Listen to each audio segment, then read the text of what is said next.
For every opinion or belief someone may hold, there will be another party who just as strongly oppose that idea.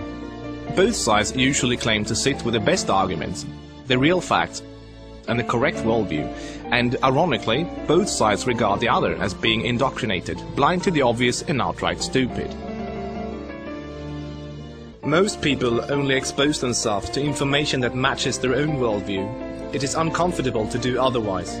Still, we would like to give you some surprising information about Islam. We also urge you to look further than only mainstream media, and if you can find the time for it, read the Quran yourself. To get you started, we'd like to present you 3 things you probably did not know about Islam. 1. Islam has not been hijacked.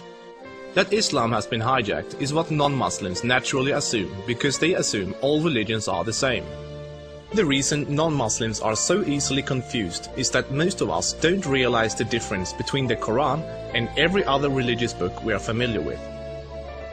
The Christian Bible is a collection of writings from various authors, written sometimes hundreds of years apart, with parables, advice and dreams, all collected together into one book.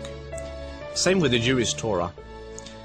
Even those of us in the West, who are neither Christians nor Jews, are still familiar enough with these religions to know this much, and therefore we assume the same is true for the Quran. But the Quran is only one book written by one man in his own lifetime. It is meant to be taken literally, and it is not full of symbolism or vague analogies.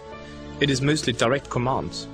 Of course, the Quran contains contradictory statements, just like other religious books.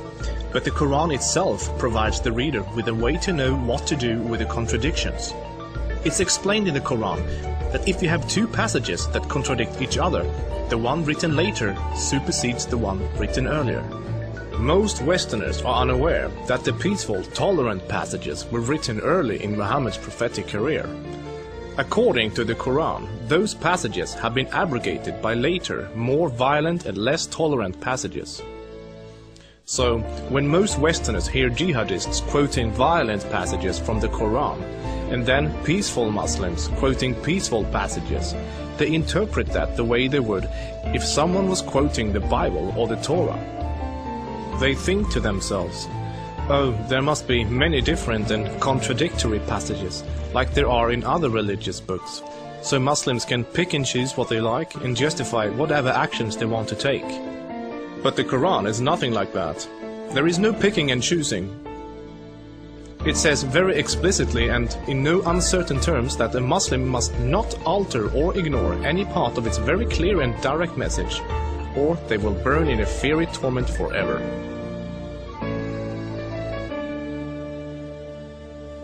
Two. Striving to institute worldwide Sharia law is a religious duty. Many people don't realize how politically oriented Islam is at its core. In fact, Islam is less of a religion than it is a religious ideology. It includes a mandatory and highly specific legal and political plan for the whole society, Sharia. There is no separation between the religious and the political in Islam. Rather, Islam and Sharia constitute a totalitarian means of ordering society at every level, including ritual worship, transactions and contracts, morals and manners, beliefs and punishments. In the Quran, Allah makes it clear that man-made governments, such as a democracy, and free speech, such as criticizing the Quran, are abominations and must be eliminated. The modern expression creeping Sharia is used to describe the slow, deliberate and methodical advance of Islamic law in non-Muslim countries. Official Sharia courts already operate in the UK, handling cases ranging from divorce and financial disputes to domestic violence. Attempts to introduce Sharia in the legal system in Germany, Sweden and other European countries are ongoing.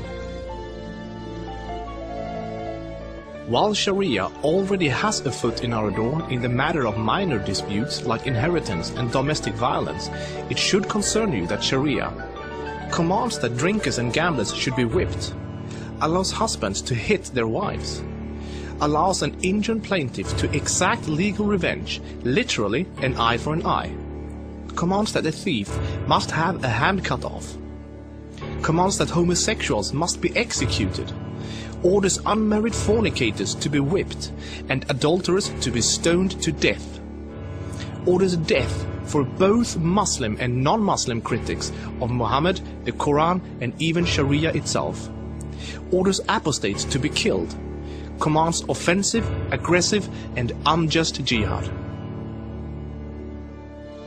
As written in the Quran, Sharia is the law of Allah. Any other form of government is a sin. It is the duty of every Muslim to keep striving until all governments have been converted to Sharia law.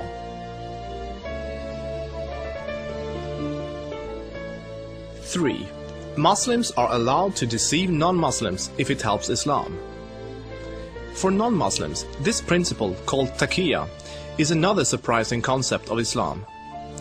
While most other religions speak highly of truthfulness, the Quran instructs Muslims to lie to non-Muslims about their beliefs and their political ambitions to protect and spread Islam.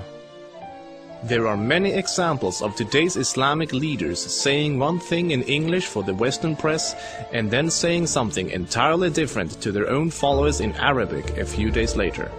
Deceiving the enemy is always useful in war, and Islam is at war with a non-Islamic world until the whole world follows Sharia law.